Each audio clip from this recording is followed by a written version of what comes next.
JFT exam එකේ JLPT N4 N5 N4 වල තමා අනිවාර්යෙන් මේ ශ්‍රිතුවලින් ශ්‍රිතු 4න් එක කංජී ප්‍රශ්නයක් අනිවාර්යෙන්ම පේපර් එකේ තියෙනවා. එක්ක කංජිය දීලා ඒකේ තේරුම අහන්න පුළුවන්, නැත්නම් තේරුම දීලා කංජිය මොකක්ද කියලා අහන්න පුළුවන්. දැන් පළවෙනි කංජී විදියට අපි ගන්න වින්ට් එකට. ශ්‍රිත සිතුවට වින්ට් එකට අදාළව ෆුයු කියලා කියන්නේ ශීත සිතුව.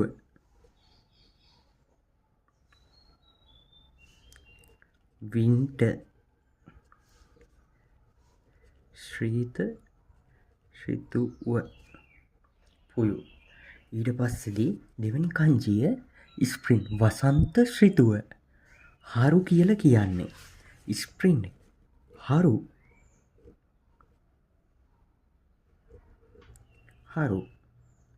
ස්ප්‍රින් වසන්ත ශ්‍රිතුව. ඊට පස්සේදී අපිට අහුවෙනවා ටම් එක සරත් සිතුව. අකි කියලා කියන්නේ ආකි. මේව හොඳට ලියලා පුරුදු වෙන්න තියෙන්නේ. අකි මේ අනිවාර්යයෙන්ම ප්‍රශ්න ඒ කියන්නේ මේ කංජි 4න් ප්‍රශ්නයක් එනවම තමයි.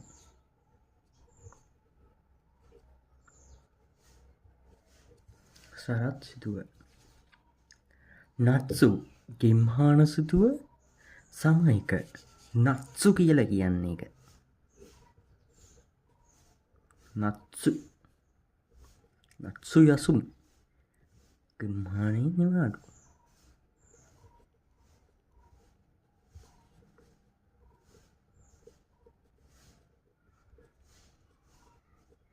ගිම්හාන සිතුව. දැක්කද? මෙන්න මේ කංජි 4 අනිවාර්යෙන් ඔයාලා ලියලා පාඩම් කරන්න. පොඩ්ඩට ලියන්න. ලියලා බිත්තිය ගහුවා පේන තැන ගහගන්න. ආයි සුපිරියටම මතක හිටිනවා.